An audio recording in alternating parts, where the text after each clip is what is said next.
What's going on, my Cardano friends? It is your friend Jack here, and in today's video we're going to be going over the Cardano sunk cost fallacy. And this isn't what you think. I don't think Cardano is a sunk cost fallacy. I think the people who are choosing not to promote Cardano and essentially brushing it aside under the mat to exclude it from their data aggregation or events that clearly Cardano should be in there, those are the places and things that are going to have that sunk cost fallacy applied to them when they realize maybe it's not worth excluding Cardano and we should have after all, before our reputation and our business goes in the declines just because of this.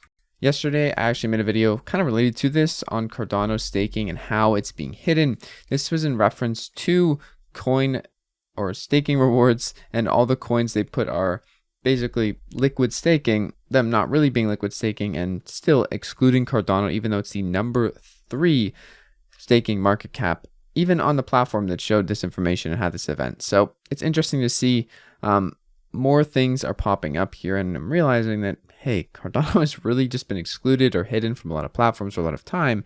And I think a lot of these platforms are realizing that, and especially exchanges like FTX now saying, we're going to add Cardano after 5 years of its release and calling it a new coin, because they're realizing there's a sunk cost fallacy. We can't hate Cardano forever. It's becoming bigger and putting a decline in our product and our business because of the amount of hatred or the amount of exclusion we've put thus far into not having Cardano on our platform or in our news articles. I know this is kind of abstract. It's not exactly the perfect points to be making here, but if you can grasp them, then I think you'll understand what I'm saying. Basically, people have stopped including Cardano or excluded Cardano because it affects their interests or their self-interest in what they've known about for a lot of years, or just because they don't like the platform and haven't done research on it. But really, a lot of this is coming from people ignoring it because of the disputes or rivalries between other blockchains and the history behind Cardano versus Ethereum,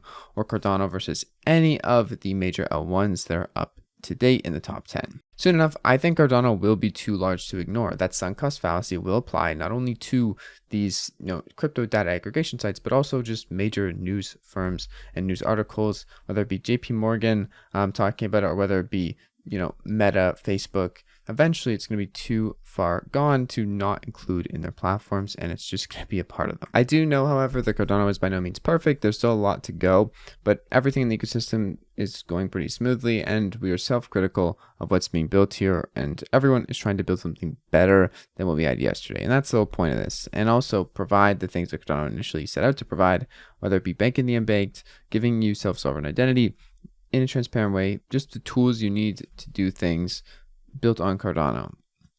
That has recently spin up into some interesting topics and discussions. The outcome that we need to support Cardano, but Cardano doesn't have enough native tokens yet because there's not enough strong enough demand. A lot of platforms and things don't accept Cardano sometimes, not because they have a sunk cost fallacy, but because it doesn't incentivize them, or it's not an incentive to put them on their platform because it won't benefit their revenue and it won't help their overall business. Basically, we need more builders, more stuff, everything in Cardano, more money, more everything. And I have made a video about this kind of in terms of Cardano being built and how it needs to scale to get to $32 or something like this. In this video here, I kind of go over why we need more developer tooling on Cardano and how it could be helping make a large difference in Cardano's ecosystem growth rapidly. And Alessandro kind of mentions that here. This is because right now, native tokens, you need a PhD just to construct a transaction on Cardano, especially when we have all these native tokens and different things in place, and you don't even have an official coin selection algorithm for native assets. Tooling that simplifies that process and is absolutely critical, something Alessandro has been working on with the Lucid library and much more. However, even though there's a lot to be built and a lot to be done on Cardano, there's a lot of people ready to do the work, whether it's Alessandro working on a library to basically help the solution that he's talking about that is critical here, or whether it's Will trying to encourage people to do all this humongous work and get in on it and dig deep. There's a lot of people ready to back that and actually work on Cardano, as you can see by the daily commits that we have in the hundreds and at the tops of all the blockchains here in the space. Anyways, that's it for today's video. It was just a short one. I hope you guys enjoyed, found something useful, helpful, informative. I'll see you guys in tomorrow's video. Stay with the Jack Stake Pool if you want to earn passive ADA, and I'll see you later.